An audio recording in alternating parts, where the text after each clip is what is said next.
All right, wake up, Patriots. So many great Patriots out there already. Smash that like button, share it on social media so people know that the Wake Up Patriots brand is out there. As I've been telling you all week, we're going to be adding a whole bunch of people like Tony Schaefer and others that you've seen before who to start hosting as I do more at Newsmax. But I'm excited to still be part of the team and leading the team and making sure that we're bringing you a lot of fun stuff every morning, including in a couple of minutes, Larry Schweikert, the great Patriot historian, and we will get wild world of history up there shortly because you're going to want to make sure that you are following Larry and checking out all of his great books.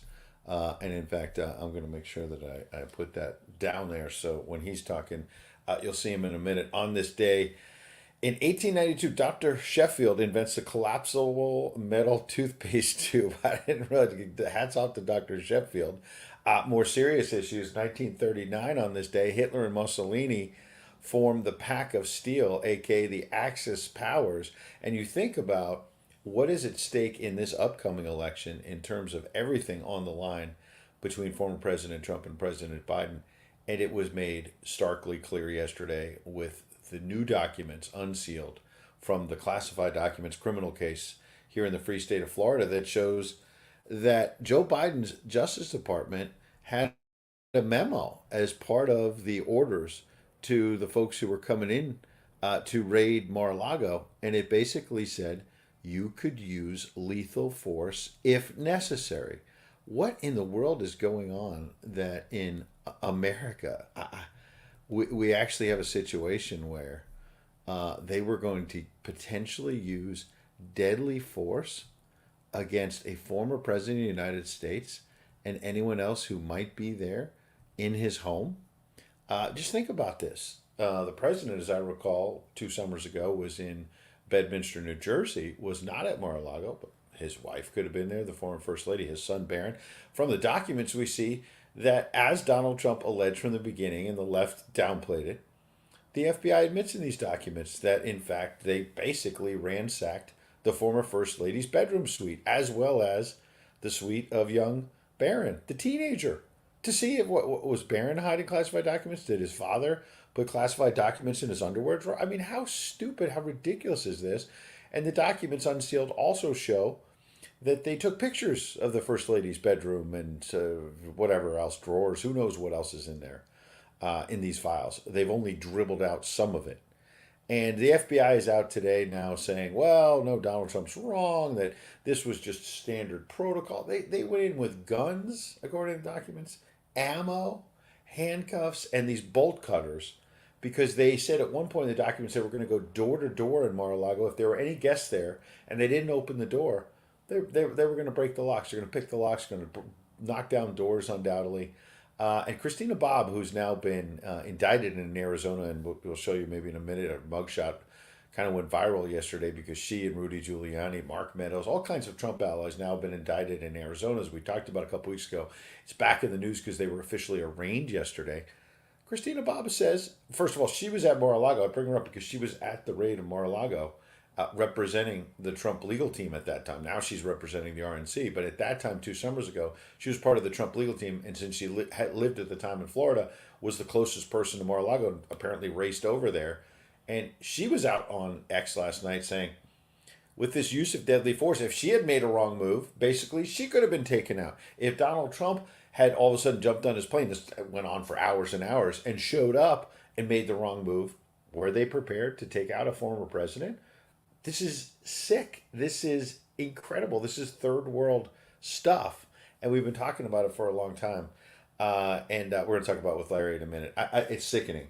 And we'll also have Paul Stone later this hour from Colonial Metals Group. Had dinner with him last night. And you want to talk about third world? He was talking about how he thinks if Biden is reelected, they're just going to devalue the currency. They're going to devalue everything. They're going to say, oh, the dollar you have is now worth 3 cents. Sorry, too bad. And that they're going to have all the power. And what are we going to do about it? They think we haven't resisted most of what they've done.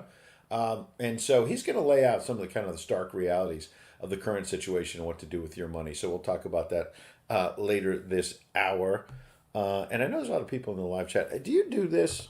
This is a Babylon Bee. Husband puzzled by strange device found near bread loaf. and it's this little plastic thing. Because I have a habit of taking that off and throwing it out and then just folding the plastic. I hate those things. So the Babylon Bee is channeling me. I don't know what you do with those, but I don't like those things. I don't know why. I just don't like them, and I get rid of them. So hats off to the Babylon Bee. They're right. And this one was also interesting about Biden. Biden begins speech by thanking Iran President Raisi for coming. It sounds odd, but you know what? He says that all the time. He's shouted out people who are dead at speeches. Years ago, as vice president, he shouted at a guy who was in a wheelchair and said, stand up, Chuck." And everyone said, "He can't stand up. He's in a wheelchair, Mr. Vice President." So he's been making these gaffes for a long time. Why don't we bring in Jesus Calling right now so we can start the day right? When things don't go as you would like, accept the situation immediately. If you indulge in feelings of regret, they can easily spill over the line into resentment. Remember that I am sovereign over your circumstances, and humble yourself under my mighty hand. Rejoice in what I am doing in your life, even though it is beyond your understanding. I am the way, the truth, and the life. In me, you have everything you need, both for this life and for the life to come. Don't let the impact of the world shatter your thinking or draw you away from focusing on me.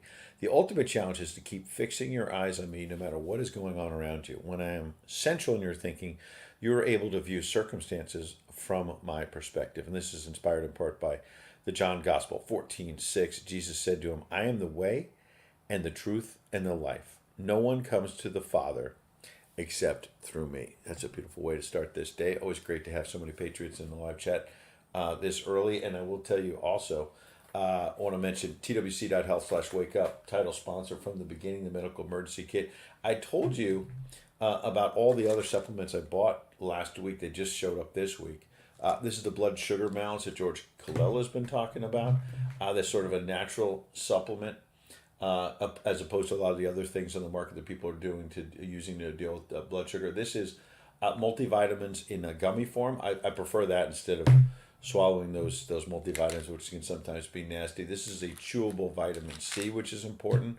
I've got that, and these were all ones that I paid for and just bought last week. Used the discount. Vitamin D as well, which all the great doctors from the Wellness Company will have one tomorrow. Always talk about making sure you're getting enough vitamin D. So check them out. twc.health/wake up. Let's bring in our friend Larry Schweikert. Larry, good morning. Hi Ed, how you doing? I'm doing fantastic. What is your famed source, your insider Zen master now saying about what's happening with the various Trump cases, maybe anything on the Mar-a-Lago raid? Let's start there. Hasn't said anything on the New York case, except we both kind of figure it will be an end in a conviction. I was listening Really? to Robert Barnes last night, who's argued many cases in front of juries, and he said the likelihood of one or two holdouts really holding out Hmm. is unlikely. He says you'll probably have two or three vote for acquittal, but that it's very difficult for jurors in those situations to hold out against the majority. So it wouldn't surprise me to see a conviction here, followed by an immediate appeal, and so we'll see where it goes from there. The of quote unquote hung jurors, but that they might be under pressure for a conviction and may give in. Yes. Gotcha. Okay. Let me put this up because there have been a parade of Trump supporters, or in some cases, Alan Dershowitz may not be a quote unquote supporter. He's a liberal, but he's been supportive of some of Mr. Trump's views and his defense, and saying that it's absurd. He's spoken as behalf of the second impeachment trial and said that he had the free speech right to talk on January 6th, for example. He was inside the court. He wrote this op-ed when the judge closed the Trump trial, and what I saw shocked me. I have observed and participated in trials throughout the world, he writes. I have seen justice and injustice in China, Russia, Ukraine, England, France, Italy, Israel, as well as in nearly 40 of our 50 states. Think about how many trials Alan Dershowitz has been involved in. But in my 60 years as a lawyer and law professor, I have never seen a spectacle such as the one I observed sitting in the front row of the courthouse yesterday. The judge in Donald Trump's trial was an absolute tyrant. Though he appeared to the jury to be a benevolent despot, he seemed automatically to be ruling against the defendant at every turn. Many experienced lawyers raised their eyebrows when the judge excluded obviously relevant evidence offered by the defense, while including irrelevant evidence offered by the prosecution. That's one strike. But when the defense's only substantive witness, the experienced attorney Robert Costello, raised his eyebrows at one of the judge's rulings, the court went berserk, losing his cool, showing his thin skin. The judge cleared the courtroom of everyone, including the media. For some reason, I was allowed to stay, and I observed one of the most remarkable wrong-headed biases I've ever seen. The judge actually threatened to strike all of Costello's testimony if he raised his eyebrows again. That, of course, would have been unconstitutional because it would have denied the defendant his Sixth Amendment right to confront witnesses and to raise a defense. It would have punished the defendant for something a witness was accused of doing. Even if what Costello did was wrong, Dershowitz writes, and it was not, it would be utterly improper and unlawful to strike his testimony that undercut and contradicted the government's star witness, Michael Cohen. The judge's threat was absolutely outrageous, unethical, unlawful, and petty. I could go on, Larry, but this is liberal Alan Dershowitz who's saying the judge that this is a kangaroo court. This is something we'd see in the third world. Well, I'm going to throw something out there that I haven't heard offered elsewhere. I think Marchand is deliberately making as many appealable errors as he possibly can so he can get the conviction that they want, but then can be overturned at a later date. He will be safe with all his constituents and his liberal buddies, but justice will eventually be done. I think he knows it's going to be overturned. I think he's ensuring it will be overturned, but he will get the short-term result that the liberals want. Interesting that he's almost throwing it. I hadn't heard that theory, but I hear what you're saying. Someone close to the former president told me recently that a federal judge, that the former president heard that a federal judge had reached out and spoken to Marchand and told him that a lot of this was getting out of control and that there needed that he knew that the left wanted to quote unquote get Trump, but that it had to be reined in a bit. Now I haven't seen Marchand rein in the nonsense. As you see from Dershowitz, it's continued. But perhaps to your theory, I raised this because, it's the idea that, okay, we're going to let this kangaroo court with Alvin Bragg go forward. It's a Manhattan jury. But there's so many issues, as you say, that are easily appealable that they'll get their pound of flesh, if you will, but it really will amount to nothing, if I'm hearing you right. Well, so if I was that federal judge, I wouldn't waste my time with Marchand. I would go straight to the New York Appellate Court, which is where it will go next, and say, listen, you dudes, you better do your damn job because you're destroying the whole credibility of the entire legal profession here, as if it had much credibility left after J6, after the fiasco in Atlanta, after Count Doku, Jack Smith down there in D.C. with his documents case. So, you open with these documents and the raid on Mar-a-Lago. Let's leave aside for a moment how outrageous this is to do this to a former president and to not even show the slightest shred of decorum or honor. Now, the Bible says give honor to where honor is due. And I'm one of those people who occasionally disobeys the Bible. I've never shown honor to Barack Obama, but I know most conservatives have. And as a result, they not only were just totally out of line in how they did this, but the question now is, were they really hoping to precipitate some sort of altercation that would end in a gunfight, that would end in the assassination of a president? And as you mentioned, President Trump was not there. Did they know he was not there? Right. Did they have any word that he might be coming back? We now see from the documents that they had already established where the local trauma centers were close to What's there. that about? They said they had a medic, a DOJ medic on the scene, so that then if someone got shot, they could say, we tried to revive him or her. Exactly. Yeah. I mean, they were setting it up almost in hopes that A, Trump was there, B, there would be a resistance, and C, they could opened fire. This was Ruby Ridge. This was Waco all over again, Wow. where you have no business of ever having armed agents in such a situation. I hate to relive the past, but since I'm a Sure. historian, let's do that. At Yes. Waco, there were numerous occasions where the FBI and the Texas Rangers and others could have arrested David Koresh off premises and taken him without a single bullet being fired or a single woman or child being burned to death. But they chose not to do that. And they seem to have a habit of doing this. So today, former congressional candidate Sean Parnell up in Hmm. Pennsylvania said, I have long supported the idea that there's only a few bad apples in the FBI and that the rest of them are good people. He says, I've come to the conclusion that the FBI must be totally defunded and eliminated as an agency. And Hmm. all I can say to that is, John McClain, welcome to the party, pal. I hear you. You've been calling it. Let me go through the documents a little bit. Julie Kelly should get credit for really spotting this first, and then we got our hands on the documents that Newsmax other folks did as well. They're public now, but Julie Kelly has been dogged and should get the credit. This is in the classified documents case. It's now unsealed. The order on the raid on Mar-a-Lago 2 August ago contained a policy statement regarding, quote, use of deadly force, which stated, quote, law enforcement officers of the Department of Justice may use deadly force when necessary. The agents plan to bring standard issue weapons as well as ammo, handcuffs, and medium and large size bolt cutters, apparently to cut down doors and other things if they felt like there were documents being hidden. But for some reason, Larry, the agents with these guns and everything were instructed to wear, quote, unmarked polo shirts or collared shirts and to keep law enforcement equipment concealed.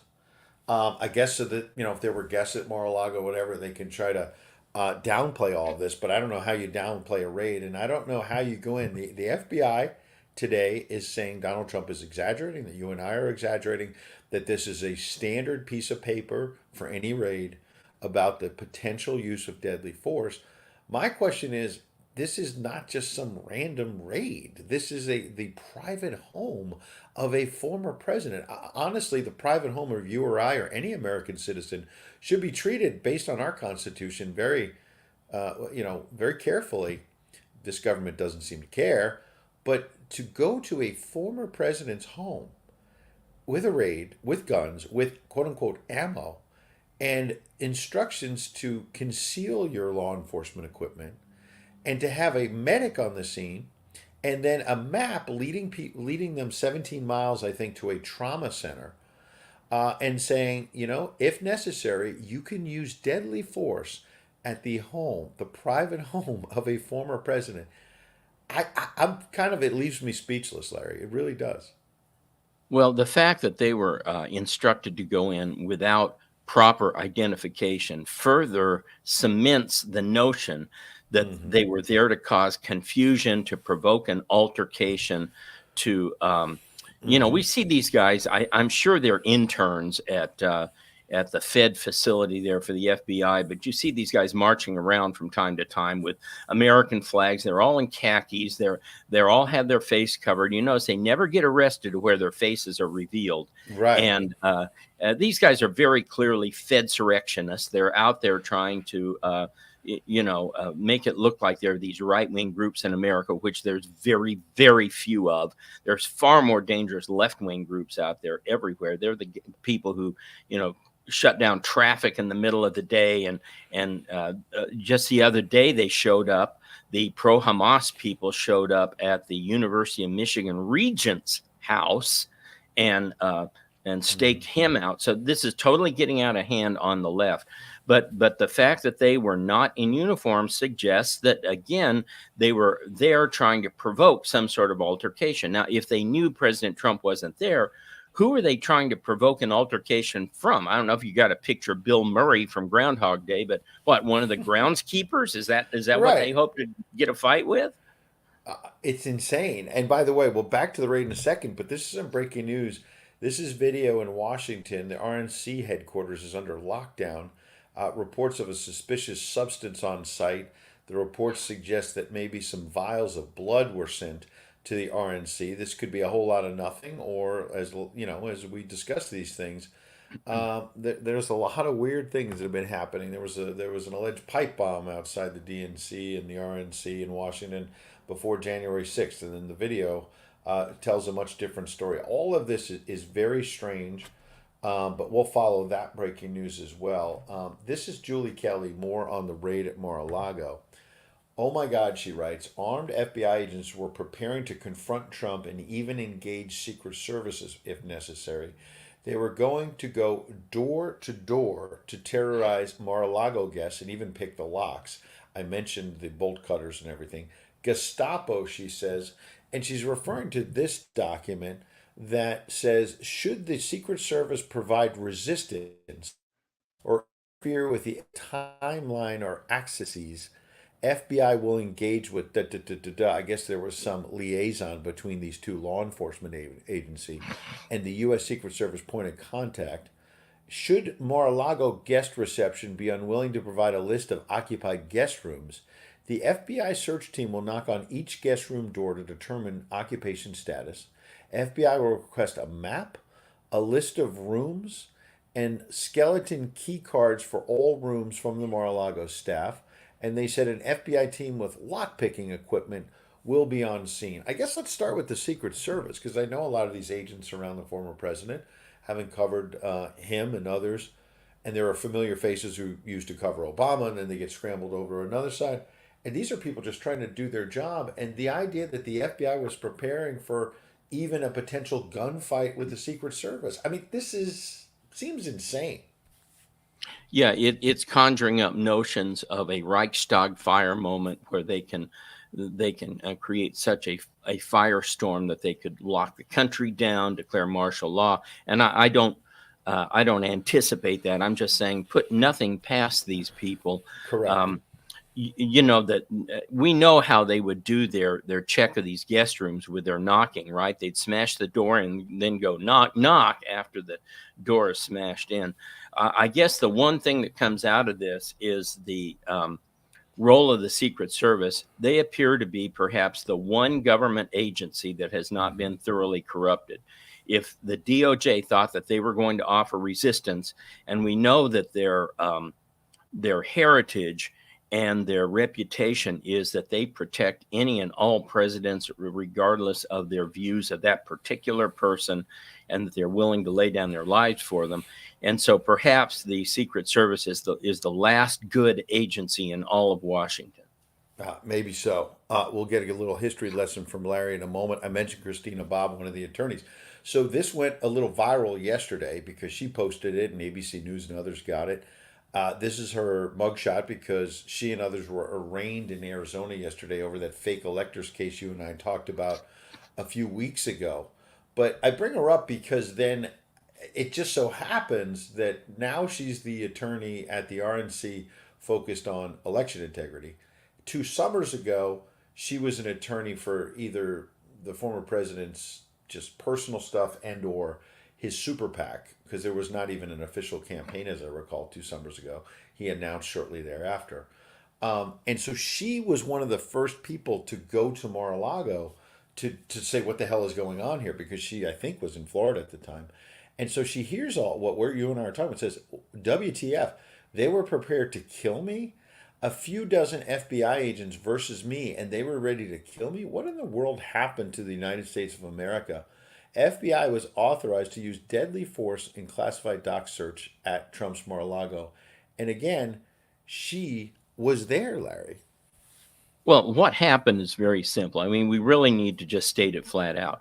The evil that is Joe Biden, and he is a very evil man. He's also demented. And as you know, if you deal with dementia patients, Hmm. what they were then is what they are now times 10. They just get worse.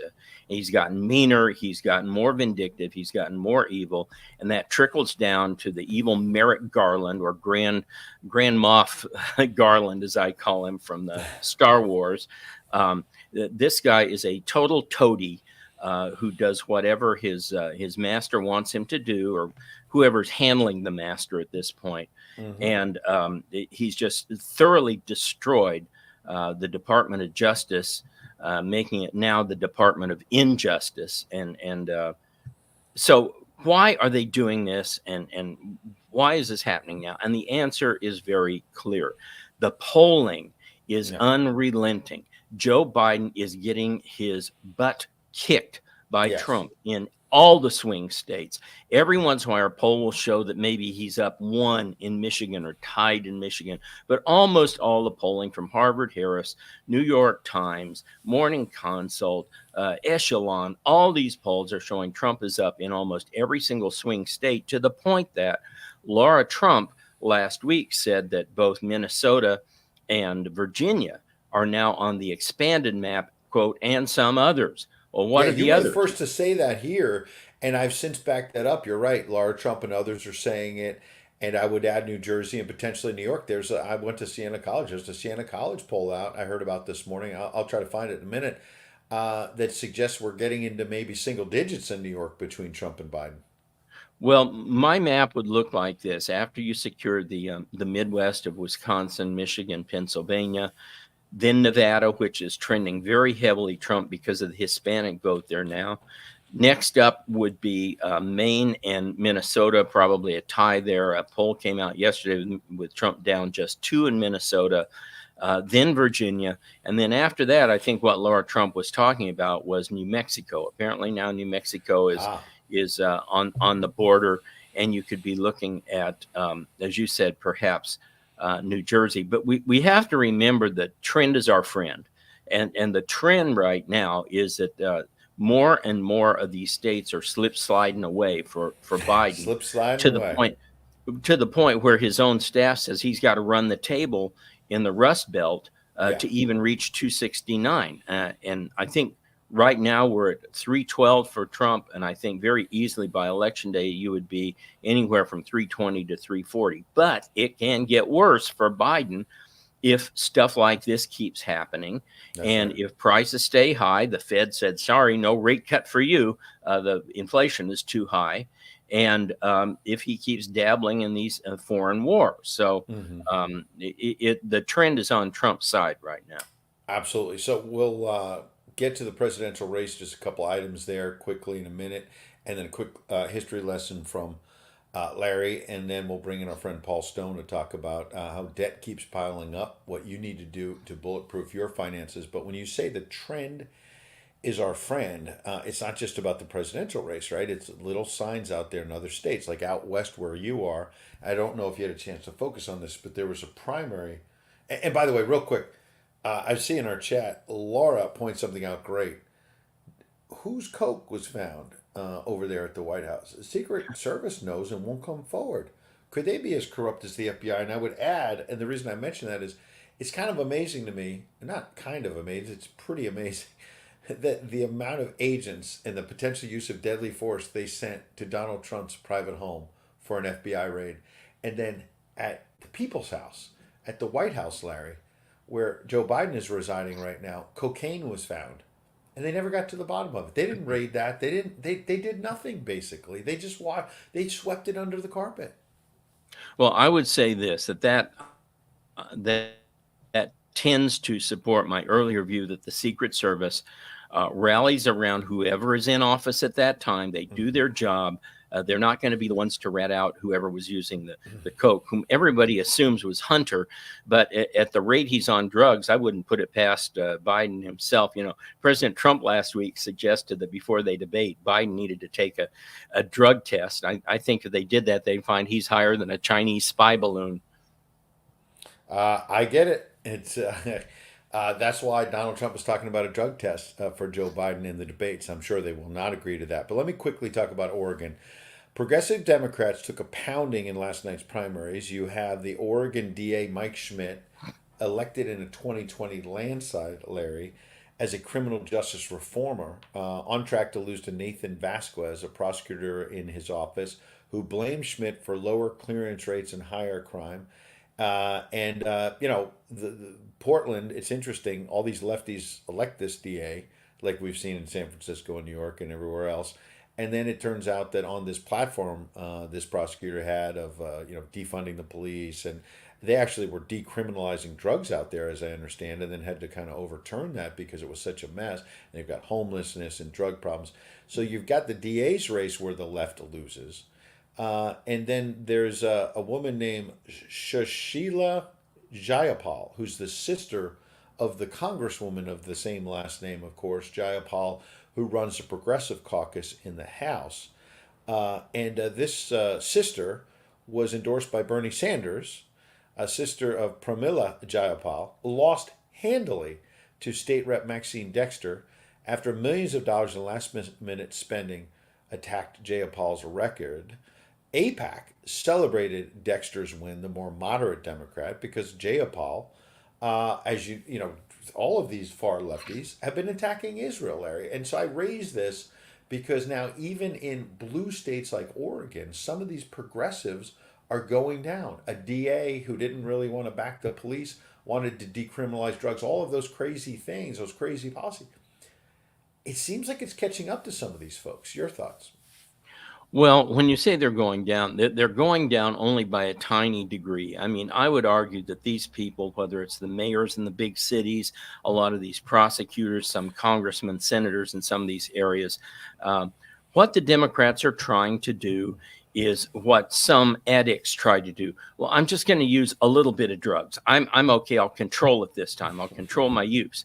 And they're not yet ready to address the real problem, which is liberalism itself and the liberal ideas that are out there. So they're nibbling around the edges, and this will produce a tiny bit of change. Will it produce enough that the population goes, this still isn't working?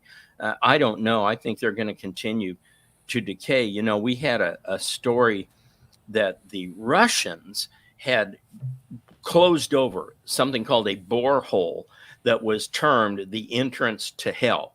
And so, as you know, when a toilet backs up, it's got to go somewhere. Oh, I yeah. think the Ruskies plugged that one up, and it's popping back up in all of our cities. Oh, that's an interesting metaphor because what about this one? This is leading the site at Newsmax right now. U.S. Space Command, the Pentagon revealing, Larry, Russia put a weapon into space on May 16th. Now, to be clear, they're not specifying what kind of weapon. They're not saying a nuclear weapon, at least not yet. And remember, the context is a few weeks back, there was this big flurry of is the Biden administration and some people on the Hill who want to send more money to Ukraine, more of our tax dollars, are they hyping a threat from Russia that Russia was going to send nukes into space? So again, maybe part of this story turned out to be true, part of the intelligence, that it's weapons into space that might go after some of our satellites and might have malign intent. But you know, Donald Trump was laughed at when he, by the left, of course, when he said, "Let's create Space Force. We need a new branch of the military." And now it looks like, with this move by Russia, the Ruskies, as you say, maybe Donald Trump was right again. Well, yeah, Space Force was a great idea, long overdue. You know, I did some work on experimental secret programs for the United States Air Force, and all I can tell you is that it's very easy to convert civilian peaceable vehicles or spacecraft or devices into military devices. It doesn't take that much. It's a matter of arming them usually. Yeah. So that doesn't surprise me. It wouldn't surprise me if the Chicoms and we and maybe even the Brits have stuff up there right now. Although Britain seems incapable of doing much anymore, so maybe we ought to leave them out. But you know, there's stuff up there that can be easily transitioned Yeah. into military weapons. That doesn't concern me nearly as much as somebody starting a war over Gaza or expanding the war in Ukraine. There you go. All right, one last thing before we get your history lesson. Donald Trump, Thursday night, 6 p.m. Eastern. He'll be in the South Bronx. Democrats seem scared about him trying to go after a blue state, turning out black and Hispanic voters in New York. Democrats planning to counter what they call an enemy Trump rally with a demonstration of their own. Donald Trump can expect both cheers and jeers Thursday night when he holds his campaign rally in the Bronx, the New York Post writes. Democrats and liberal activists planning a counter demonstration at the other end of Crotona Park, which is where he's having the event. Now, we're told that this park only holds like a few thousand people. This might not be like the Trump rally in New Jersey with 100,000 people on the beach where you had more space. I suspect, though, that maybe they chose a smaller location. You lower the expectations, and then if it's filled to the gills with people, and there's even 6,000 or 8,000 or 10,000, it's going to look like the Beatles have invaded America again, and it'll be Donald Trump moving into the South Bronx on what the Democrats are calling enemy territory. That they don't want him there, but the black and Hispanic voters there have been saying, Larry, we want this man. We had more money in our pocket when he was president. Well, remember, before you can have any kind of rally or any kind of event, you got to get a permit. And of course, I'm sure the New York authorities were all too happy to give President Trump a permit to the biggest facility possible, right? No, they limited him. And I'm sure just as at Mar-a-Lago, they are hoping for violence. So what do you want to bet that the police presence there is far below what the situation calls for in separating these two groups? It's like when you have a pro-Israel demonstration and the pro-Hamas demonstration, they put out 5 police, right? It's just they're hoping for violence. So that they want to start some sort of civil war because they know they're losing. They're losing on all fronts. Just another article this week. I've been reading Rui Teixeira, and then you saw last week James Carville melted down 2 different times, talking about how bad the Biden situation is. And there was another one this week where high up in the Democrat Party says we're in trouble. Noah Smith, who I follow regularly on Substack, was one of these who said that there's the numbers are not too good. And I think it was Teixeira who said that in looking through the inside the numbers of that New York Times poll, that Harvard poll, that it was, quote, not good at all. And so you've got the insiders who are telling people this. And I think their only possible strategy now is to try to generate some public event that will be massive in turning the public the other direction over some violence. Well, it's scary times. Larry, why don't you hit us with your history lesson of the day, and then we'll bring in our friend Paul Stone. Sure. Well, we've got Thomas Jefferson today. And the myth about Thomas Jefferson is that he was a small government president. For example, Reginald Stewart in The Halfway Pacifist writes, he can with some justice be called a halfway pacifist. I like Jefferson. He's not in my top 10. But he's definitely especially his first term was pretty good. He got us the Louisiana Territory, which he did unconstitutionally, but nevertheless, like Teddy Roosevelt said about the Panama Canal, I took Panama and left Congress to debate me. Jefferson took Louisiana and left Congress to debate him. But in terms of small government, people don't understand. He tasked his Secretary of the Treasury, Albert Gallatin. It was interesting at the University of Dayton, one of the secretaries in one of the departments there was the great granddaughter of Albert Gallatin. But he tasked Gallatin to build a giant internal improvements program. That would be harbors and roads and clearing out rivers and so forth for better commerce. And it would have been the most expensive project ever undertaken, several times the size of the national budget, the entire budget. And fortunately, Congress didn't go along with him at that time. Jefferson also was responsible for our first foreign war with the Barbary pirates. Again, I'm not criticizing him. I think it was something that needed to be done. But it's interesting that he went into office saying that the Federalists building all these big warships, that was terrible. They're warmongers. And he said, by the way, where are those warships? I need them right now. But the worst thing Jefferson did was he was no free market favorite. He shut down the entire country in the Embargo Act because he was afraid we were going to get into a war with England and France. So he thought the only way to do that was, we'll just stop all trade with England and France. Well, that destroyed America's businesses and was eventually replaced by Macon's Bill number 2. I think it's Macon's Bill number 2. But the point is, in many, many ways, Jefferson was not a small government guy.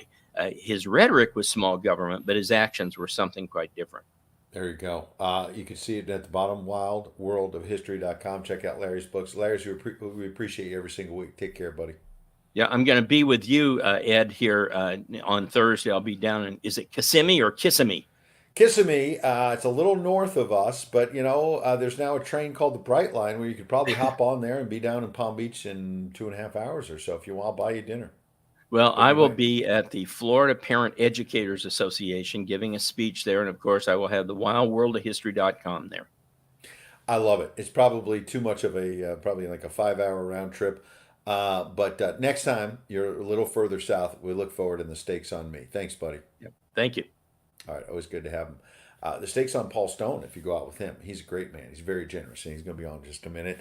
Larry's talking about a very uncertain world. My Patriot Supply, check them out. Preparewithvnn.com. $200 off a 3-month emergency food supply that'll last 25 years. It ain't going to last that long because you're going to eat it sooner because the food's good, high quality, but also with Biden inflation. It's a pretty darn good deal if you're going to spend about $600 on 3 months of food. You're going to spend about $600 on a week or two of food if you go to the grocery store these days, which is why I want to bring in my friend Paul Stone and talk about Biden. Paul, how you been, man? I'm great. How are you, Ed? Good morning.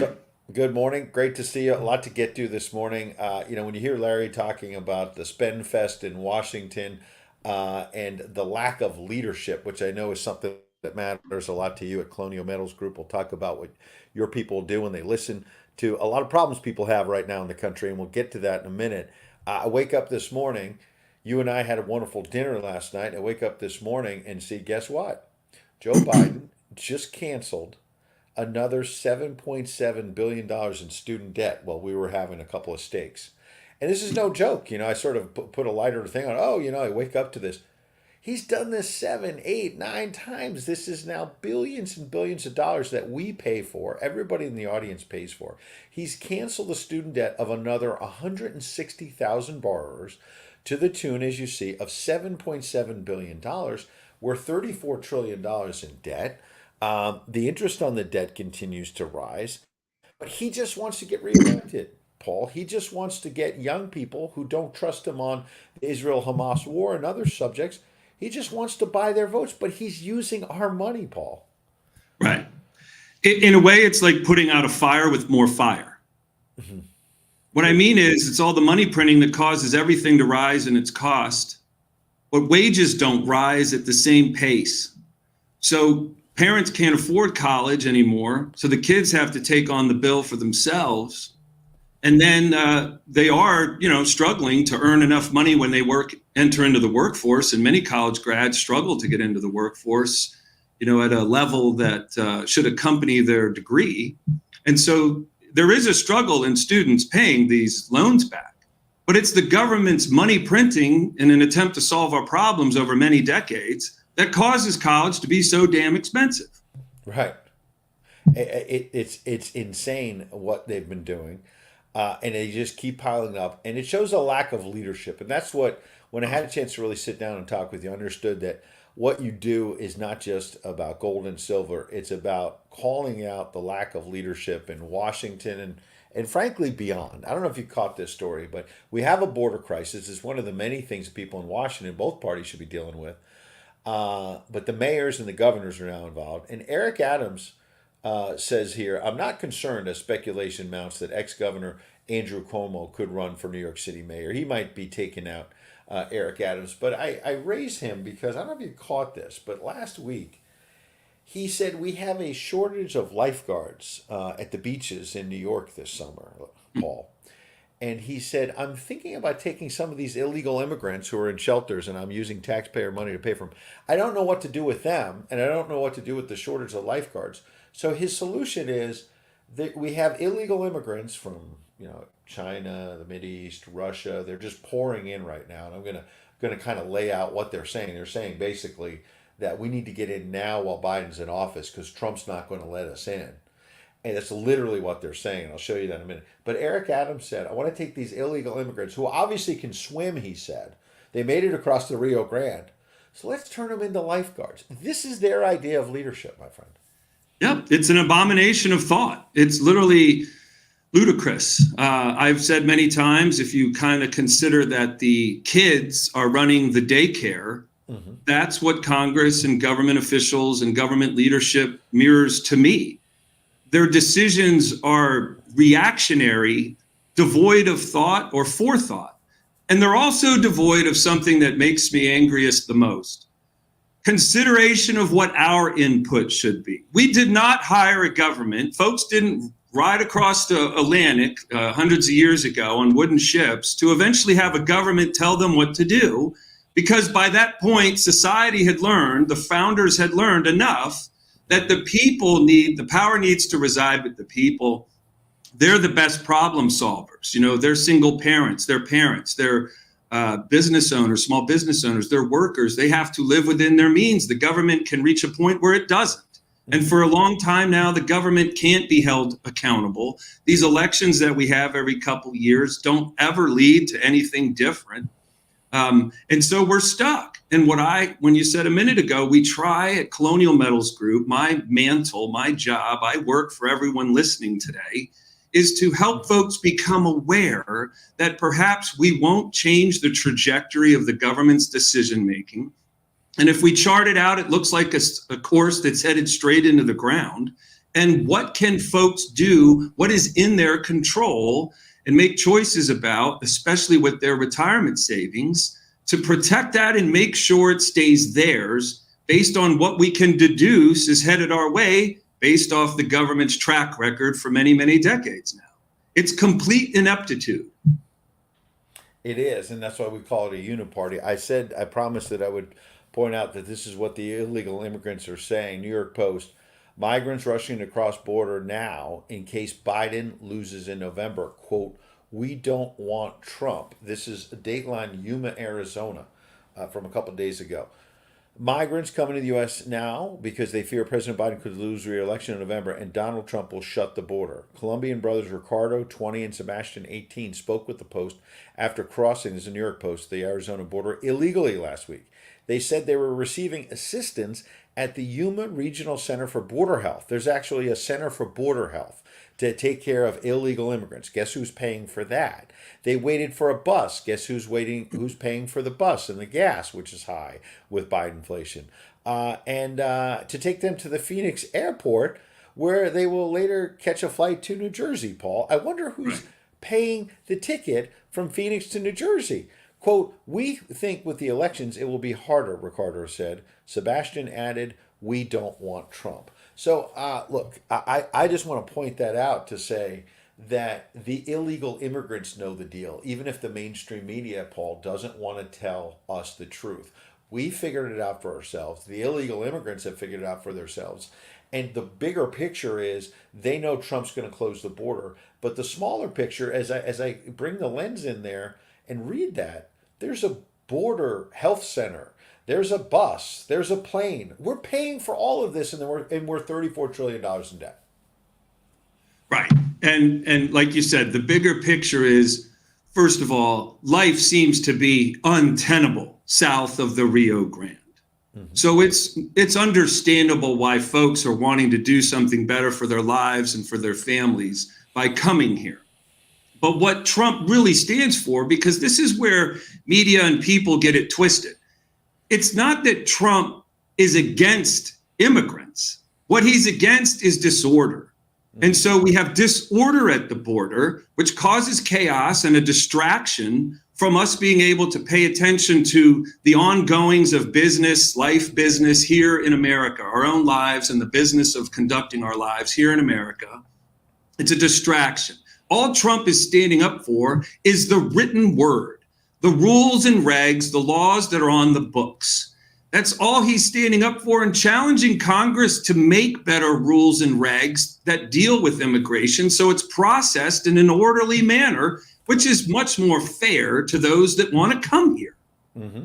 So when we look at this nasty situation, again, lack of leadership, devoid of thought, devoid of checking in with folks who are better at planning and mapping out processes that are sophisticated out here in the real world. Because inside the Beltway, I don't see a representation of what's actually truth in the real world. So we ought not to be admonishing Trump and say he's against immigrants. What he's for is the rules and regs of the land. I totally get it. You're absolutely right. And this administration, the Biden administration, is not following the rules and the regs, as you put it. Think about energy. So let's look at this. Zero Hedge pointed this out.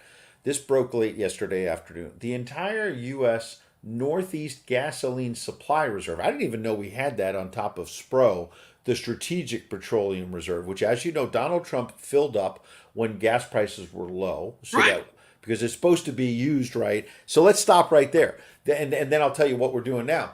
Because this is for, and I've covered this for 20, 30 years, for time of war, for Right. time of great economic distress like we have right now, Paul. And Donald Trump was in office, gas prices were low, and he filled that thing up and said, look, the government's going to save all kinds of money, and then, God forbid we need it, we'll have it. Joe Biden comes to office and depletes the thing in order to try to lower prices, jimmy the system, and make everyone feel a little bit better when gas prices are still relatively high, a lot higher than it was under Trump. And meanwhile, we don't have a strategic petroleum reserve. It's dropped back to 1984 levels.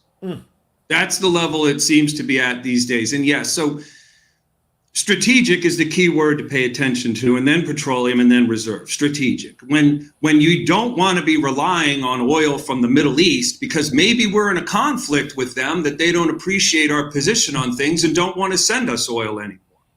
That's why it's so important. What Trump did was gin up a much higher level of petroleum production out of our own country, and then also look to Canada. They have a massive amount of oil in the tar sands. You literally dig it up with a bucket, big bulldozer. The oil is mixed in with sand. I have read reports that it's equivalent nearby to what Saudi Arabia has in the ground.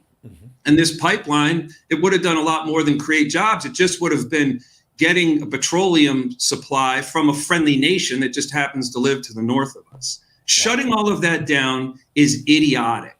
When we say we need to get rid of burning carbon, I read a report that said if every person had an electric car, if every car and truck today, gas burning, was replaced by an electric car, it would equal the electric demand from the system, equivalent to every single abode in this country having 10 refrigerators in it. Every studio apartment, 1-bedroom, 2-bedroom, townhome, single family home having 10 refrigerators in it. So the government again shows another example of lack of thought, lack of vision, lack of checking in with the experts that are actually out here in the real world that would understand you can't make a major push for electric cars if you don't also answer the bell on how to create electricity in a real way that could meet that demand, like nuclear power. Why is France completely on nuclear power and we're not? Is that due to the weakness of government answering to lobbyists that pressure them with expensive ideas and rewards maybe when they're out of Congress? Because, again, the country is in such a horrific position. People coming across the border, we don't want to honor our laws. We make someone bad who did some great things in this country and honored the laws that are on the books. It's Congress's job to change laws if they don't like how they're going. They come to gun control. You can't sue Colt and Smith & Wesson because someone shot up a restaurant. You can't sue Ford because someone got into a DWI that caused an accident. Right. Yeah, you're People absolutely right. really need to understand it's time to certainly continue to pay attention to the horrors that come across the headlines every day, but also recognize what is in your power to control. How can you insulate yourself from the very painful economic circumstances that will befall us based on history and based on math? So, how do you answer that question? How do people defend themselves right now? I've got the phone number that I'm going to put at the bottom in a minute here of where people can call, and it's 1-800-805-4034. And if they go there, you've got a free safe and up to $10,000 in silver that you're offering to folks who watch the show. What will people find out if they call that number and they're concerned about the situation? They're concerned about the debt piling up. They're concerned about the dollar being worth, what is it, about 3 cents right now. Right. What will they find if they call? They'll find a simple explanation that describes or tries to help folks understand that precious metals is like a bridge. So if you're feeling nearby to this cliff, how many more days or months or weeks, maybe a year or so, do we have before we go over the edge? And if you say, well, we won't go over the edge, then why did Rome go over the edge? And why did Portugal and Spain and the French and the Dutch and the British, all the reserve currency countries before we've had a shot at it, why couldn't they avoid going off the cliff? Gold and silver gets you across that chasm. Eventually, because of humanity and the dynamic nature of the folks that live here in America especially, there's going to be something great that comes out on the other side of this bankruptcy. Looking at your retirement savings and where it's located in the dollar is where the treachery resides. That's going to be ground zero. So if your money isn't in the dollar when this troublesome time comes around, then you don't suffer the damage historically because you're in precious metals, which actually rises during times like that. So we just want folks to understand right now it's time to come into precious metals. If that's an idea of yours, if your concerns match up with wanting to provide yourself a solution, and down the road, you'll be liquidating that gold and silver back to us and returning to money in some form or another. And it might be a federally issued crypto dollar. Very likely that's what it will be. So but you'll have preserved your access to your savings. It's as liquid as a phone call. And yes, if we end up in the most horrific situation where gold and silver is used for barter and exchange, thank goodness you had the forethought, not the government. Don't let them lead you in your life. You certainly don't want the government leading you at your worship and your prayer. Could you imagine how bad church would be, or the temple or the synagogue, if the government leaders were up there telling you what to believe? The FBI is following around Catholics in this country and others with their religious freedom. So it's a matter of time. And I want to get into that crypto coin, but I want to make sure everyone sees at the bottom of the screen the 1-800 number we have. It enables you to call the experts at Colonial Metals Group to protect your family's future. They have a special offer just for the audience. Click on that and call that number, 1-800 number right there, 1-800-805-4034. You'll get a free safe and up to $10,000 in free silver. You crafted a scenario for me when we last spoke about how you think if Joe Biden is reelected, since the dollar right now is worth about 3 cents, since basically this will be a chance for them. This is my layman's terms, but you put it a better bow on it. That they're going to write things down. They're going to discount everything. And they're going to say, this is our chance to change the currency, to reset things, if you will. And we've heard about the Great Reset from the World Economic Forum. How does that apply to a Biden reelection? Biden gets reelected. What happens next in your eyes based on your experience? If I woke up suddenly insane and hell-bent on re-engineering how life occurs in America, and I was Joe Biden walking back into the 1600 Pennsylvania Avenue in January, I would remove access to the dollar by switching our currency to a federally issued crypto dollar, which would recalibrate the value of everything. Just doing simple math. This isn't my crystal ball talking. I don't have 10 degrees in economics. This is just a farmer's approach to a complicated looking situation. The dollar has a resource built into it. It has a value system.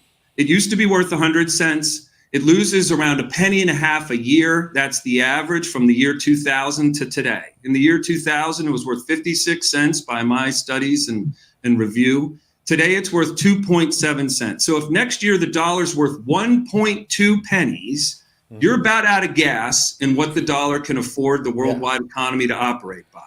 So changing that currency is how you reset a financial system to last, another 100 years or so, because the government's still going to be in control. They're still going to make terrible decisions. They're still going to preside over ruining what we made great in America. And having a crypto dollar allows them to foresee every transaction before it happens.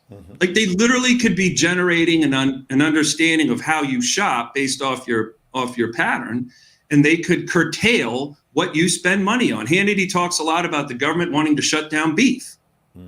Well, a great way to shut down beef is when you go to swipe your crypto card at the grocery store and beef is askew in your bag of groceries. It just declines the purchase because it noticed you bought beef twice already this week.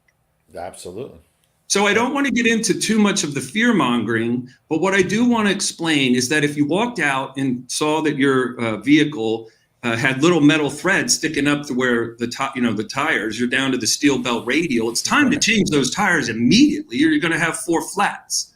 So changing the currency retreads the financial system to operate with a dollar that's once again worth 100 cents. So if the value of things you have today is valued in a 3-penny dollar, and you brought that home, let's say $1 million home, into being valued in a 100-penny dollar, to me, you would have to divide the $1 million home, or the home's value, by a factor of 33. It would take 33 3-penny dollars to equal 99 cents, essentially 100 cents.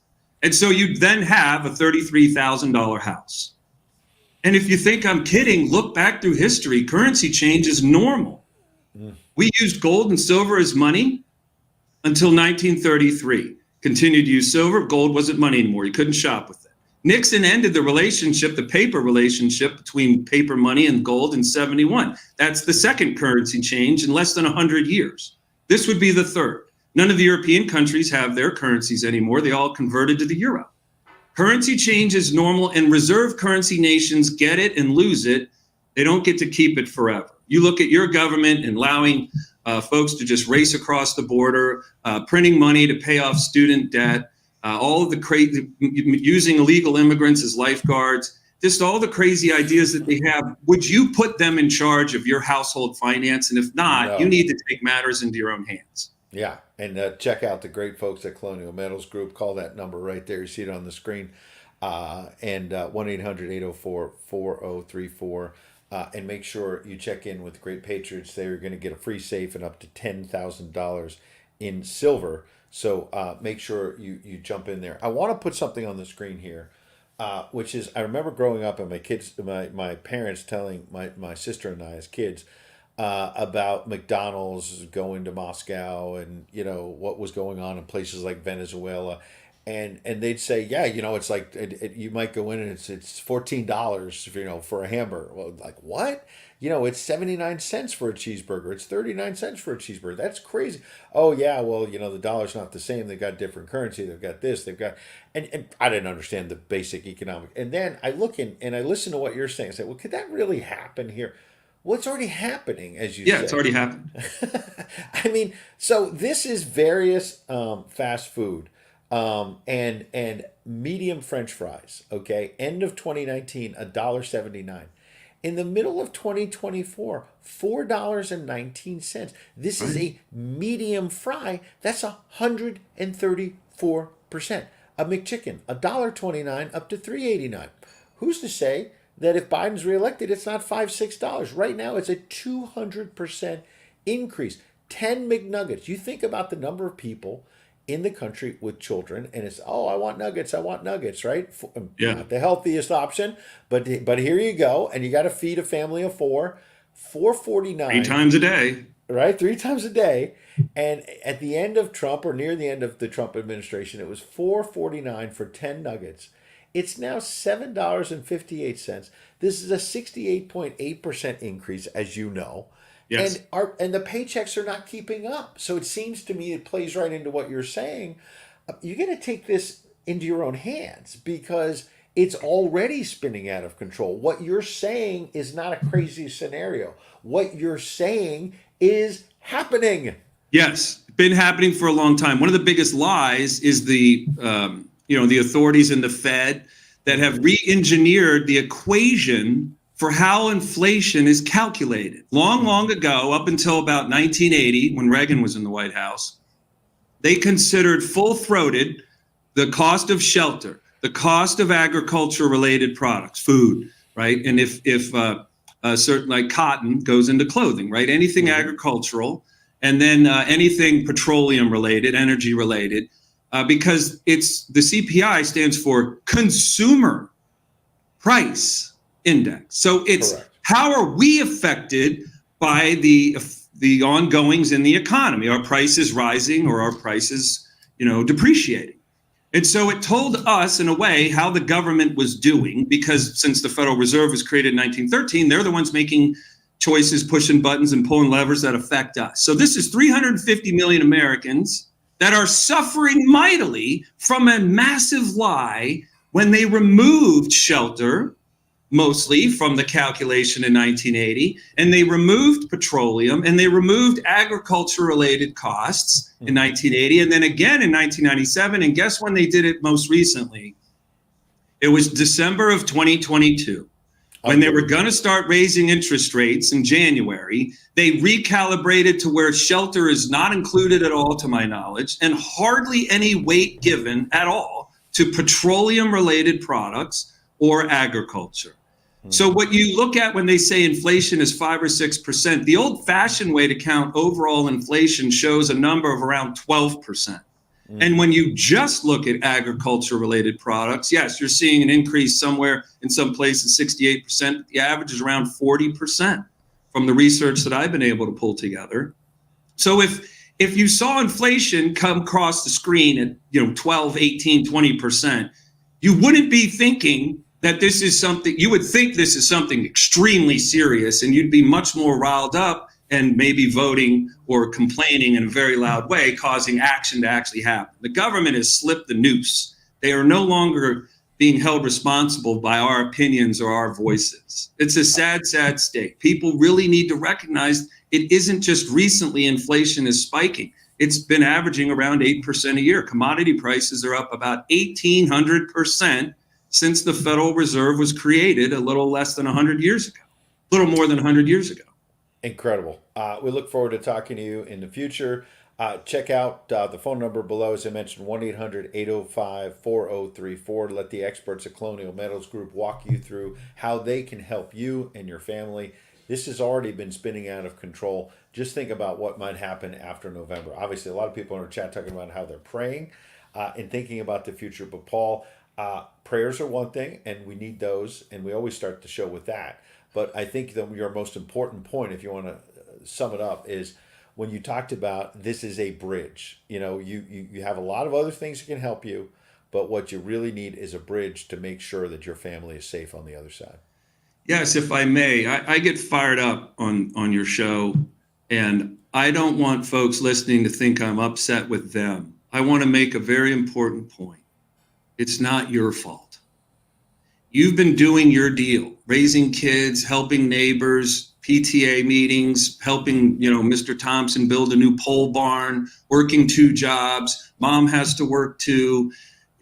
When it's not your fault. Our government leaders have let us down over many decades.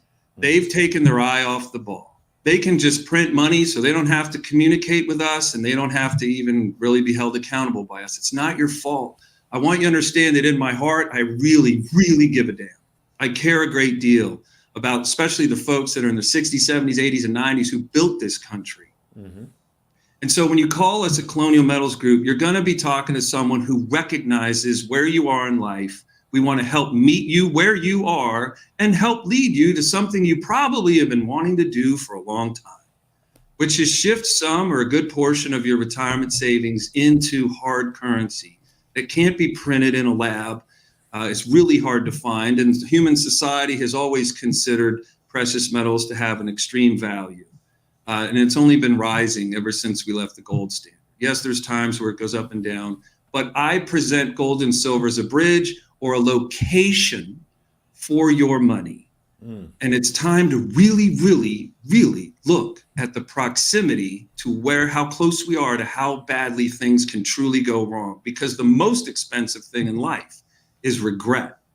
So let us help you avoid that big bill of regret and help you get started wherever you're comfortable today. Let us help, because the government's going to continue to create these disgusting headlines and show you more and more evidence of how they're ruining your financial autonomy, your freedom, your privacy. Absolutely. Let us help. We care. That's right. And that's why I'm here. And I know he cares, and we talked about it last night. So let the team of experts he has at Colonial Metals Group show you how they care. Call 1-800-805-4034. Let them walk you through how they can try and help protect your finances. Provide that bridge across these troubled waters, if you will, the troubled Biden waters, the troubled Fed waters, the troubled high-spending uniparty Congress waters. Paul Stone at Colonial Metals Group. We appreciate your time, sir. See you soon. Thank you. God bless you and everyone. All right. God bless you as well. Love to see him Patriots, we'll see you tonight, 6 p.m. Eastern. We have a big show. Getting to the bottom of what's going on at the RNC headquarters. It's really incredible to see. Is this real? Is this some kind of bizarre smokescreen of something else? A package with a suspicious package with maybe a powdery substance and vials of blood shows up at the RNC headquarters. What's behind this? What's also going on with Joe Biden tapping another million barrels of oil is supposed to be in reserves that he's now tapping to try and lower gas prices to try and get reelected. It's just outrageous. It goes back to what Paul was talking about with the student loans. Another $7.7 billion that you're paying for with your tax dollars, all because Biden wants to wipe out the student loans and say, hey, young voters, come back to me. Don't go to Trump. It's all about politics. It's outrageous. We appreciate it. U.S. Navy Air Crew says we love you. We'll always be here for you. That's right. I appreciate it. I'll be here tomorrow. We'll take Friday and Monday off for Memorial Day weekend. And then starting Tuesday or Wednesday next week, we'll see some rotating hosts coming in, Tony Schaefer, and some surprises. And I'll still be in the chat, and I'll still be kind of steering the ship. And we'll get through the summer with the conventions and everything else and see what's on the other side. But Patriots, we appreciate you being here. We hope you'll check out Colonial Metals. They're a sponsor. We hope you'll check out the wellness company, twc.health/wake up. I'm not just talking about it. I didn't take the spike support before. I'm going to do that. I've got all of the different ones, the multivitamins, everything. I purchased it. I didn't even ask for free vitamins. I said, I want to go on. I want to see what all the Patriots are getting when they go on the website. So now I know for sure. And here's the spike support. Flush out the spike proteins.